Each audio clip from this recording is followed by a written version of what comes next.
Yeah, I don't know what happened there. Okay, so we got our final coming up. Now remember, and that's on Monday, 3 to 5, and then for online students, it's Tuesday night, 6:30 to 8:30. So we'll, I'll get a Moodle message out on that. Now keep in mind that this homework here is due. Well, there's two groups of it. There's also there's these 5, and then there's the 3 deflection problems. So I'll get those posted. Now, a lot of the solutions to the homework are out there already. So, just be aware of that. If you need a little help on that it's out there, because obviously I'm not going to grade it and get it back to you by the time of the finals. So there's a lot of homework solutions that are out there, okay, in Moodle. Okay. So there's quite a few of those that are available. So just be aware of that, okay, if you need them. There's also some stuff for the final to review with it. There's shear and moment diagram examples, deflection examples, the final review that I've handed out here in class. There's a shear and bending stress review problem and the key. So there's a good bit of stuff out there just to for you to be looking over for this, to practice. All right, so be aware of that. Now, as far as what's on this thing, what we've got is, and I think I mentioned this last time. So what we got here, let's start with the stuff that will definitely be on there, and that's the more recent stuff. So what'll be on there is centroid and moment of inertia. Now, I may not have a specific problem on that stuff, but that's embedded in doing shear and moment problems. So you got to know how to do that. I'll probably have a shear and moment diagram on there.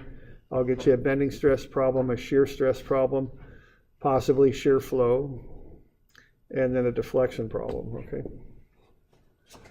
And what I have here listed are problem numbers that you could be looking at in the homework that relate to this stuff, okay? And I think those are good. This is kind of an old copy here, but let's just take a quick look. So 321 to 323, is that good? Are those still centroid and moment of inertia? Yeah, they appear to be. Shear and moment diagrams, I think, are good. 341, etc. 351. Yeah, those look. Oh, deflection isn't right, though. I think I changed the numbers on that. Yeah, deflection's 4, 11, 12, and 13. So these numbers are not correct.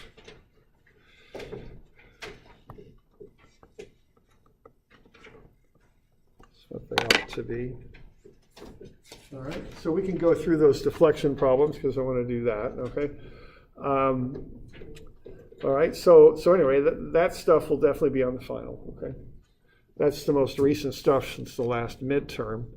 And then the stuff that could be is normal stress and strain. So 101 through 103, let's have a look there and make sure that that's right. Those are problem numbers again. Yeah, that looks good. And then 151. Yeah, that looks okay. All right. Modulus of elasticity. Yeah, that's 111. That was that one you did on a spreadsheet. Do you remember? Okay. Stress strain diagram. Shear stress and strain. I think those look pretty good. Biaxial stress, you can use any method you want. I don't really care how you were to do a biaxial stress problem, so whatever works there is fine for you. And then we've got Hooke's law, which converts between stress and strain. So that's 221. Yeah, that looks right. Torsion and then shear and angle of twist are the main things you look at there. And then also I might ask you some questions about if this fails, what will it look like? I gave you something like that on the midterm, if you remember. So something like that, okay? Now, I don't know if I can cover everything on that list there, but I can give you some of it. So that's the stuff you want to be studying. Okay. So we good with that? Okay. And I didn't really give you new problems so much as just refer you to old ones, old homework problems there to to be looking over. Look over your midterms for problems that cover this stuff, and then here are some of the things in Moodle that you could look at too. There's some review problems, okay. And then there's also homework solutions in Moodle too, as far as studying this stuff. Okay. So that's what you've got available to you. All right. Should we look at those deflection problems? Or are there any? Let's go over the deflection problems first, I guess. And then I have a question about bending stress. Bending stress, okay. When you're doing the moment diagram after the shear, and you have a negative section, I guess a negative area for the moment. For the moment or the shear? For the moment. Okay. It's kind of hard to... I mean, do you have an example we could look at? Oh, yeah, okay, so it's problem number...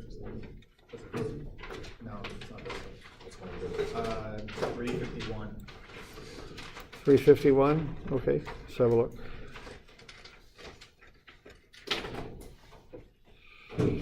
All right, so here's 351. Or is it this one? So the one that had an overhang on it? Oh, no, it was 253. I'm sorry, 353. 353, okay, 353. So it has an overhang? Yes. Okay. Okay, so find the reactions. We're good on that? Yes. It was more specifically determining the tension and compression. Okay. So to do that, you had to build the shear and moment diagrams. Are we good with that? Yeah. Okay. So we're good on that. And then from there, we found Y bar. The centroid. And then the moment of inertia.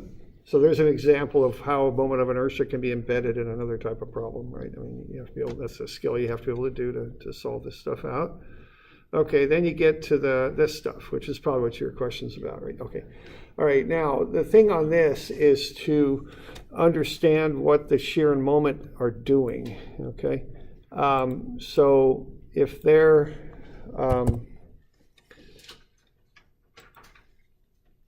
so what's happening is that beam is bending down at B, sagging down, and then on account of the overhang, it's kind of, let's see, I guess I'm going to use better terminology. At B, it's concave up. At C, it's concave down. You all good with that, the beam? And you can see that expressed in the moment diagram, because what you've got there is positive moment at B, which means it's concave up, and negative moment at C, which means it's concave down. All right. Now, if that's the shape of the beam and the sign on the moment, what that means then is compression is on the top and tension on the bottom at B, but it's the reverse at C, because it's bending down there. That's concave down. So the inner radius where it compresses is below, and the outer radius where it stretches is above. So I put C and T on that little diagram there to indicate what's happening. I didn't draw the picture, and as soon as I saw the picture, how you illustrated it, it makes complete sense. Okay, all right. I might as well just kind of, I'll finish up, but yeah, okay. And I think that does, everybody good with that? And so the important deal there is the compression and tension flip is what they do. So what's happening at the exact point C on the dot? At C? Yeah. Is there just no tension? Oh, no, there is. I mean, I understand in the bow of the beam, like where it's smiling and frowning. Yeah. I didn't really draw it perfectly. I mean, C is actually at the peak of the concave down. There's kind of a point of, whatever you call a reverse curvature is what I'd call it. Yes. Okay. So C is where it's maximum. That's the moment diagram showed that. Okay. So what that does, as far as mathematically, that changes the C values, and I know we got a lot of C's floating around in here, but C being the distance from the neutral axis to the edge of the beam. That's 2.6 if I remember, and that's 5.4. So on the top, you've got 2.6 for C, and on the bottom, you've got 5.4.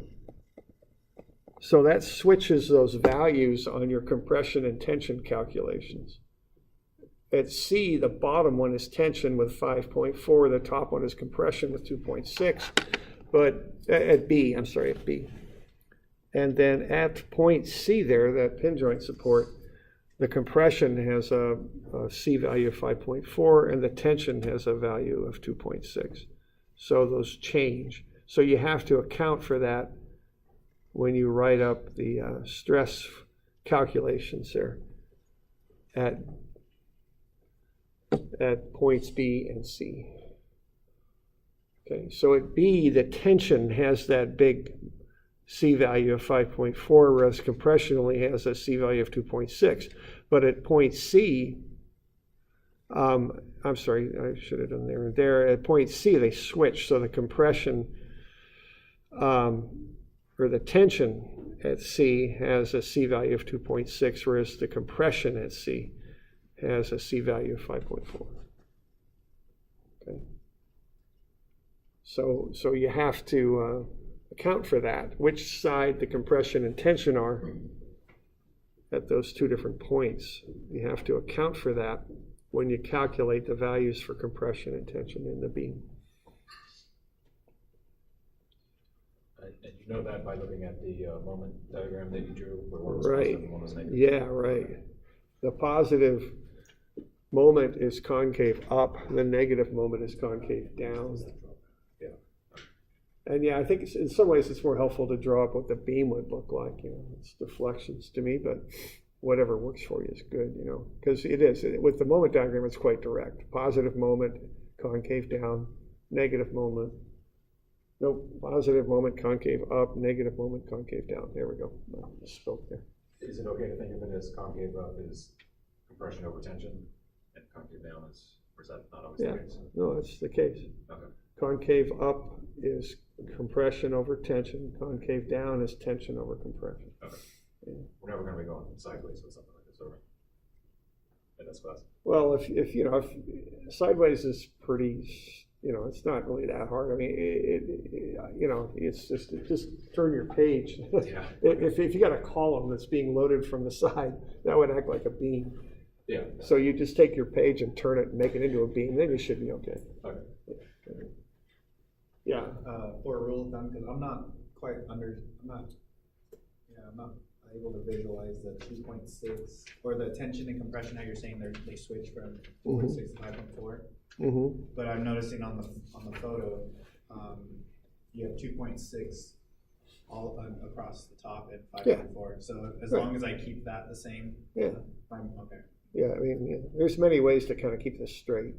But the key fact is that the beam changes its bending. Right. It's different. It's the opposite at C than it is at B. And that flips everything around. Yeah, that's the idea. Right? Okay.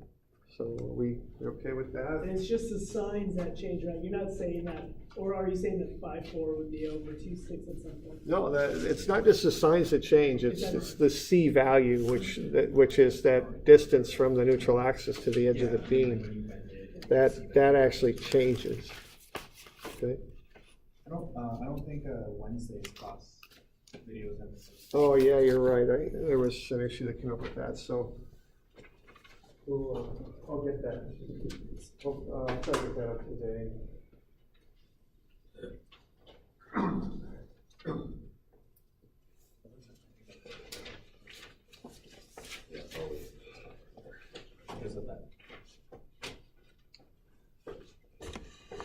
So are we good with that? Is it? You all right? Okay. And for the separate question, you said centroid and inertia, moment of inertia, Mm-hmm. and then you might not give us an exact something. I missed whatever you said about that key detail on the sheet when you were highlighting. Oh. What's in the video? I think you mentioned that it was gonna be embedded into a different problem. Oh, that's the centroid and the moment of inertia. I mean, I gave you a separate problem on that because as you see here, you got to calculate it. Yeah. It's often part of another problem. that's what you So that's all I meant. Okay, thank you. Yeah. Okay. All right.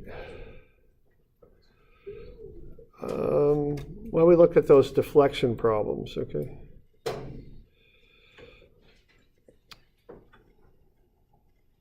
So the deflection problems, you just apply the formula sheet stuff, for the formula sheet that I gave you. For most of you, it was green. I might have had one or two blue ones that I handed out, but they're the deflection formula sheets. Remember first that there's two different sides to that. One's for cantilever and the other is for simply supported, so keep that in mind. Okay.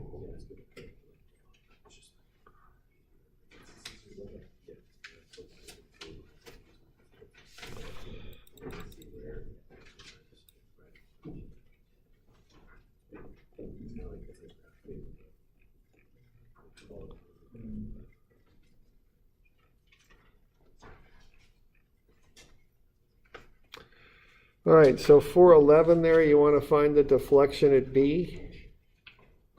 What you would do, you'd use the cantilever side of your formula sheet. And then for the cantilever side, there's two loads on that, so there are two formulas that you would use. One of them is the load at the end of a cantilever, and delta then is PL3 over 3EI. And the other one is the load placed at some distance out from the support, X1. And then you have that a little bit more complicated formula, minus PX1 cubed over 3EI, plus PX squared times X1 squared times X2 over 2EI. So what you need to do is just plug into that, both formulas and add them up. Okay, I mean, that's basically how you would approach that. So there's nothing really all that tricky about that. What we're doing there is just finding delta B for the load at the end, which is minus PL3 over 3EI. And then to that adding delta B prime prime, which is delta B on account of a load not at the end, but at some location along the beam called out as X1. So you just plug into both of those formulas, find the deformation caused by each case, and then add the two together and you'll get the total. I mean, that's what you're doing with that. It's pretty straight up. I mean, you're just combining the two cases together is what you're doing. Now, if you want to get fancy, you can call it the principle of superposition, but you're just adding the two things together. That's really all you're doing, okay?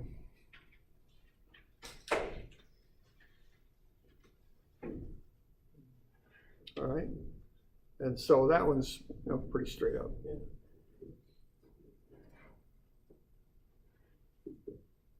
And if you went from like point B to like say point B is C, if you went from C to B, somewhere in the middle, would you subtract one of those equations off? You might. I mean, yeah, you might have to get a little creative sometimes how you apply these. They can be done by subtraction or addition. I don't know. It's hard to answer. It's a little hard for me to just answer that yes or no. But I think generally what you're saying, would apply. Okay. All right. What is the slope mean again on the page? The slope is the angle at which and remember a slope and a slope and an angle in radians are essentially the same thing if the angles are small being I think about 10 degrees or less, which is, for structural stuff that ought to be plenty good. Yeah, okay. So this one's pretty basic. Now the other two get a little bit more involved because they've got overhangs on them. So what we want to do on this next one is find the deflection of point B and point D. All right.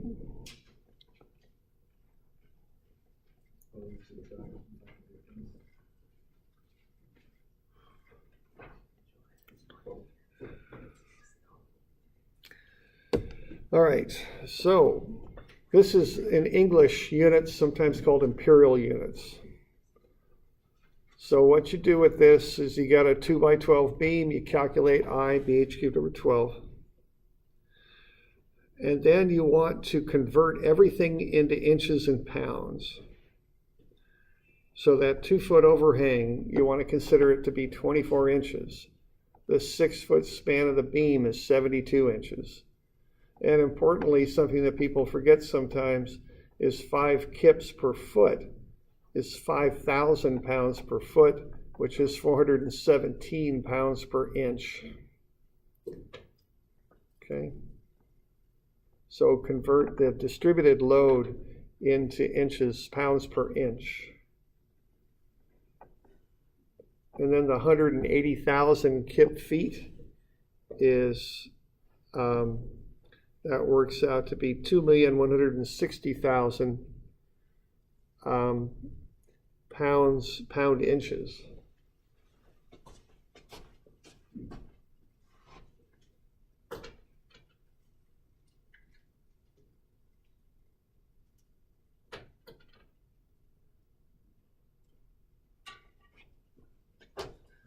So I just get everything first when I'm doing these English problems. Units is kind of an issue with these things.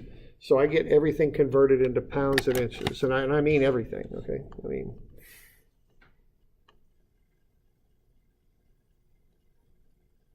okay.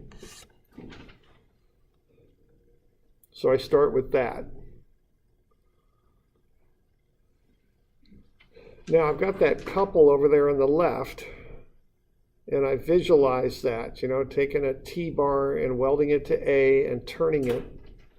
Notice the outside of the T-bar, because that's counterclockwise, the outside would be pulled down. On the left, that would go down. And then the inside here on the right would go up. That gets you a counterclockwise moment. The side on the right is pulling up. That's going to take that section of the beam and bow it up. So that couple is going to take the beam and bow it up at A. It'll peak somewhere in there and then come back down at C. So when it projects out at D, it's going to go down. Okay, so on account of putting that moment in at A, that beam's going to do something like that, and it's going to extend straight out from C. Okay. Now the distributed load is going to sag it down at B, so it'll project out from C going up and to the right. Okay. So that's the shape the beam will go into on account of those loads.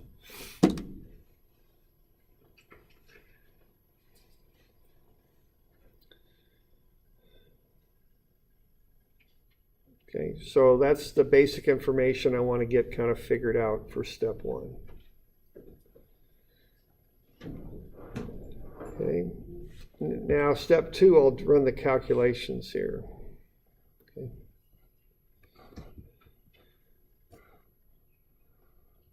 So what I'm going to do there on step two is I'm going to, for each case that I've got sketched up there, I'm going to find the two things I want. The delta in the middle of the span, which on our problem I think is called B, but in the charts is called C for center. So watch, you know, the nomenclature, you kind of have to get beyond that. Just look at the picture that you're dealing with. So delta in the center of the beam is ml squared over 16 EI. Okay. That's on account of a couple. And then the angle at the right-hand support, that's opposite the couple on the other side. So that's ml over 6 EI. Now you have to supply the signs. So that couple, as we just described, is going to bow the beam up. So delta B will be positive 0.0838 when you run those numbers. So I'm taking 2,160,000 times 72 squared over 16 EI. So that gets me plus 800s basically.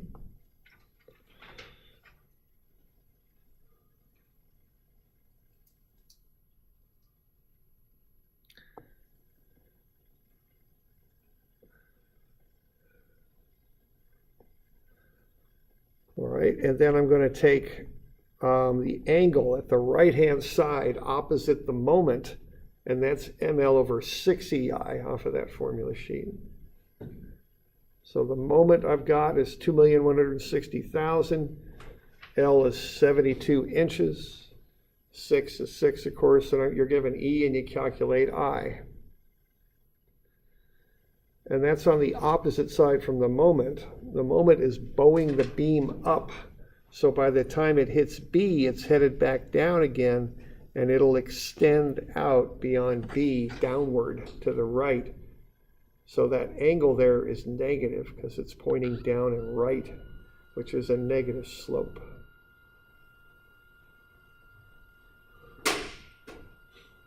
Okay. And this is only for the couple? Right. And those formulas, are on their formula sheet for the couple. These formulas right here. Those are for a couple on a simply supported beam. Okay. Now that's the couple that's being caused by the original moment at A, right? Correct. Okay. So yeah, that's the couple over here applied at A, like so. All right. Now the beam is also going to deform and have an angle at the far right because of the distributed load. And in the middle, if you look at your formula sheet for a distributed load on a simply supported beam, that's 5WL4 over 384 EI. Now that's going down because that's a downward distributed load, and that'll be negative 0.0175 inches.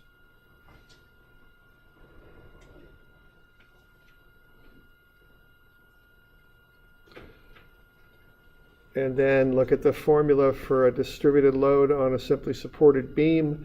For the angle at one side, it's WL3 over 24 EI.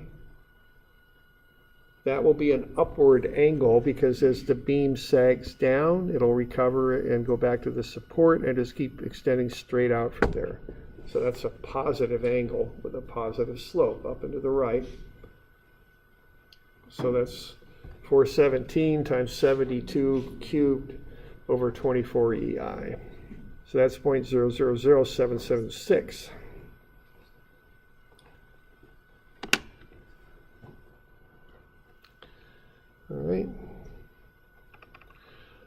All right, and then once again, you just add these effects together.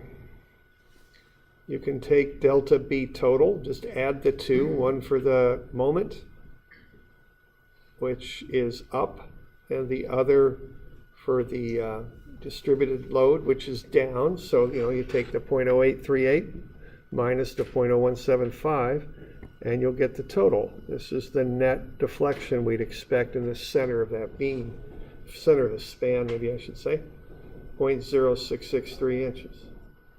Okay.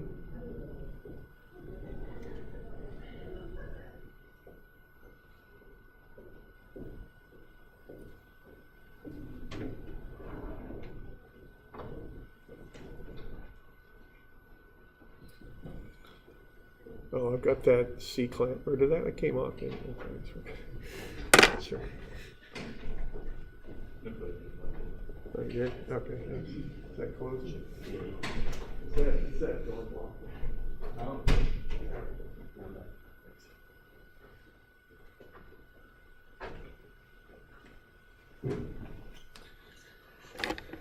All right, now you can find the total angle at B also just by adding the two effects. So the negative 0.0031 plus 0.000776. So that comes out to be negative 0.002324. That's the slope or the angle in radians at the right-hand support. You could call it either one. So if you want to find out how much point D is moving, you look at what that angle is, and it's really, I think of it here now as a slope. And slope times an offset distance gets you delta y, which is the deflection. So I'll find that total slope, the 0.002324, it's negative. Multiply it by the 24-inch offset, and I get negative 0.0558 inches of offset there.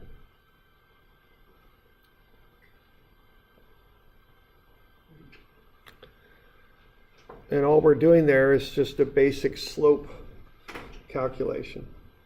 Slope is delta y over delta x. So delta y is slope times delta x.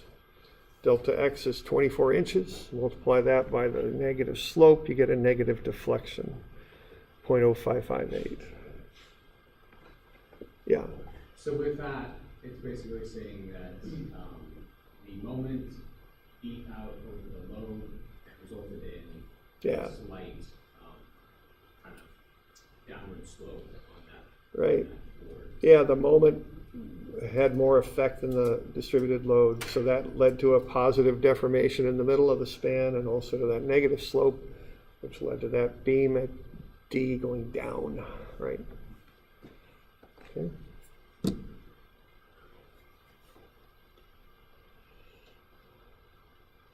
So to find the delta D, we looked at the slope at that right-hand support and just multiplied it by delta x. And that got us delta y, which is the deflection. Okay.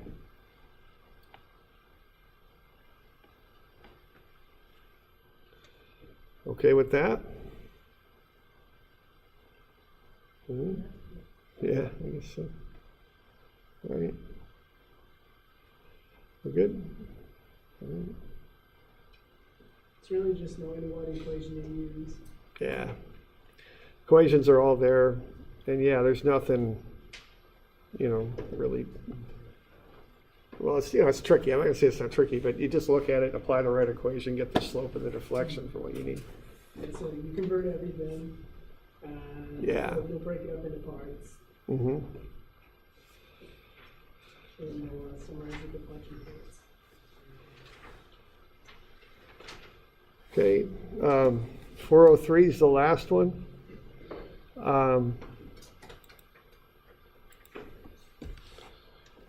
So on 403, I got E. I convert the 40 kips to 40,000 pounds. What I'm going to do on this is first take that overhang and convert it into a couple at C. That will get me the effects of that 40,000 pounds times the 24 inches. That'll create a moment. So if I take the force times the offset distance, I'll get a moment at C. Okay, so the 40,000 pound load causes a moment at C. 40,000 pounds times 24 inches is 960,000 pound inches clockwise. We good? Or?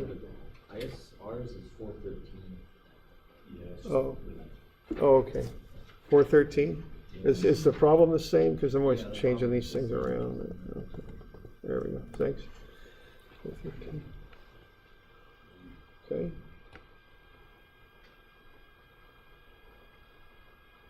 All right, so that gets me that couple that I'm assuming acts at C. So what I've got now is I've got this situation where I got a simply supported beam with a load in the middle of 40,000 pounds and a couple at the right-hand support of 960,000 pound inches.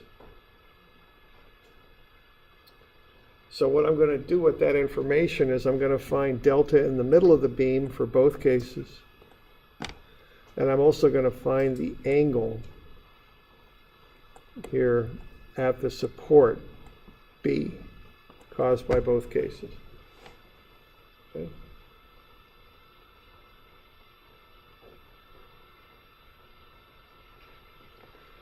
So what's going to happen there to that beam? Everybody just take a minute, you don't need to say anything, everybody just look at it yourself. Which way is that thing going to bend, that beam, if I apply this moment to it? Have a look at it. I think the case on the left's pretty obvious, I think, but the one on the right may not be quite so obvious. Okay.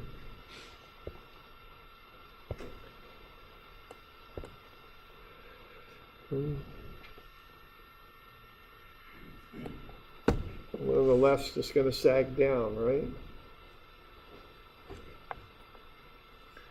Okay, I'm going to weld a T-bar on there. Counterclockwise moment. Counterclockwise moment. Oh goodness, I'm losing this dang thing. All right. One more try. Let's stay. Okay. Counterclockwise moment will look like that, right? You okay with that? And what that's going to do is pop that beam up, right, next to A. And if you just need a way to remember it, see which way this arrow is pointing on the side of on the beam side. It's pointing up, right? That'll pull that side of the beam up. So that beam's going to do something like that. It'll be most extreme at A. It'll level out a little bit by the time it hits B. Not quite as extreme. Negative couple gives you a positive moment. That's on a moment diagram.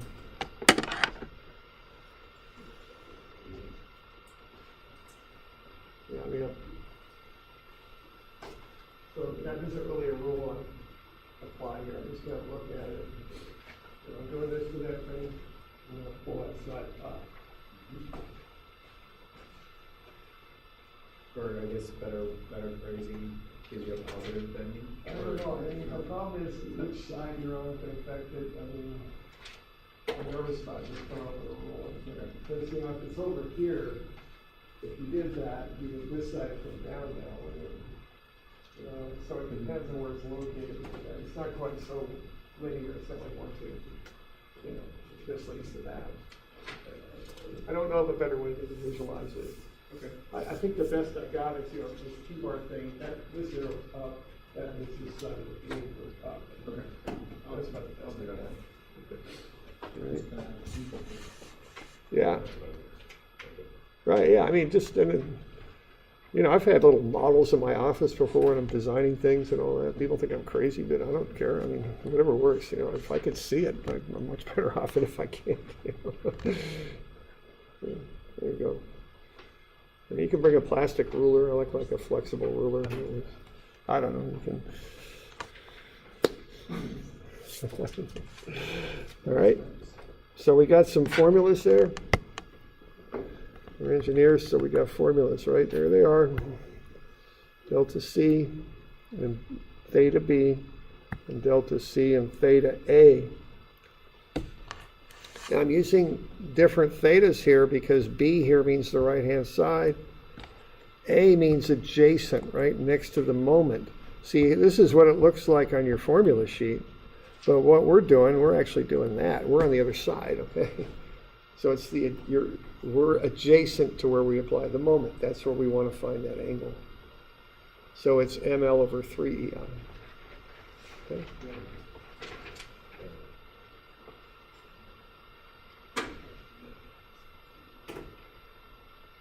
All right. So I'm just collecting the formulas there. So we okay with that? Any questions on this stuff?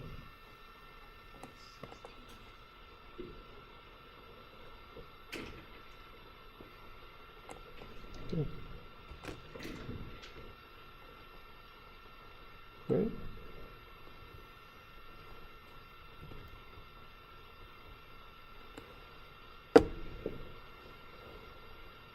All right, we can find delta B then. On account of the distributed load, it's minus PL3 over 48 EI, and on account of the moment blows it up. So it's positive ml squared over 16 EI. I just factored the EI out, ran the numbers, I got negative negative 0.177 inches. So about 3/8 of an inch. You okay with that? Sorry, so the moment that we found at point C, and then when we use the equation, we go, we're on the adjacent one, so that's Yeah. why we're looking at A. Right, because we're adjacent to the moment. And on the formula sheet, the moment is applied not at the other side, but at A. Right. So that means the moment, if the moment's on the support, the deflection, or excuse me, the bending there is ML over 3 EI.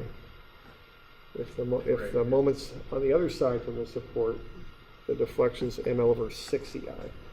And that's right on the formula sheet. But don't tie in too much to which side, left or right, you are on the beam. It's about whether you're next to the moment or not. That's what matters, not whether you're on the left or right. This diagram can be used for the moment on either side. Right. I guess I'm not understanding. I thought I did, and then you just said, well, don't worry about the side you're on, worry about the... Well, this stuff's always so hard to word it. See, this diagram shows the moment on the left, right? Yeah. But our case is the moment's on the right. Right. So don't be thinking so much in terms of left and right as so much in terms of adjacent to the moment or opposite the moment.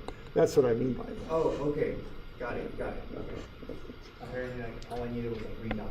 Yeah, I get it. And I don't know, it's trying to word this stuff. I mean, that's why it's so hard to write these textbooks, right? It's hard to do. Okay, so there's delta B. Okay, we factor in the load and the couple over there at C, the moment at C. And just add the two effects together. The load causes a negative deflection. The couple causes a positive deflection. Okay.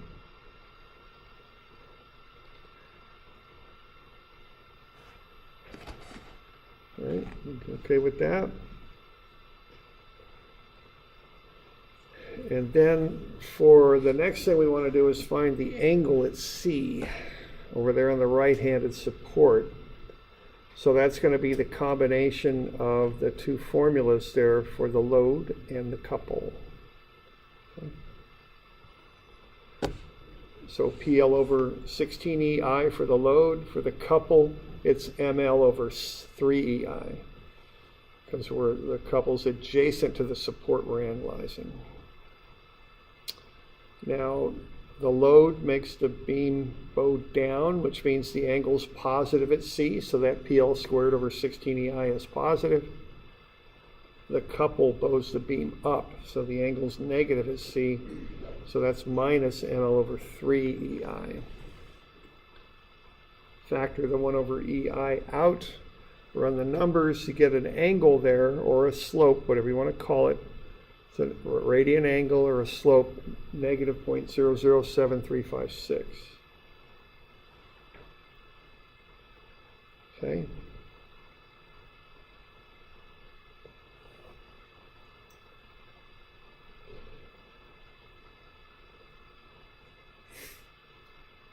So that's the angle. So again, we're going to do that slope times delta x is delta y thing. Okay. Because that overhang is going to extend out at that angle a distance of 24 inches. So we can take that slope there and multiply it by 24 inches.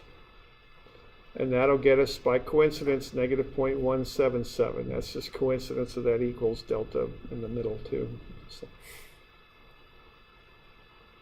I think it does. Okay. But we've got one other effect we have to account for. See, we figured up that couple at C, but we also have to look at CD like it's a cantilever, and there's a 40,000-pound load on the end of the 24-inch cantilever. We have to combine those effects together. So just on account of the slope, we've got negative 0.177 inches. We got to look at that cantilevering effect, the PL3 over EI. Run that, and again, by coincidence, that came out to be negative 0.177 also. So we add those two effects together to get the total delta at the end of that overhang.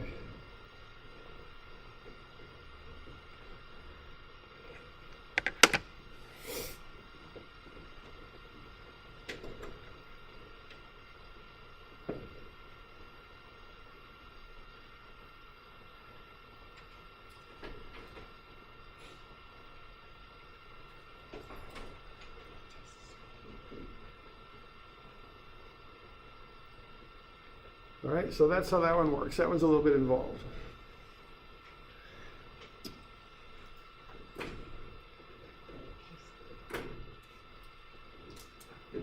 So if there's an overhang, it's basically a simply supported beam and a cantilever problem. Yeah, right.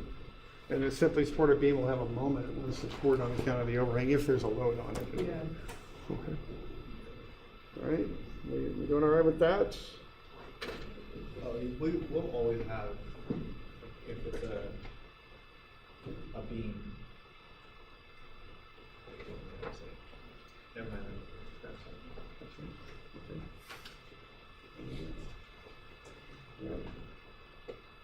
Other questions? We good to go?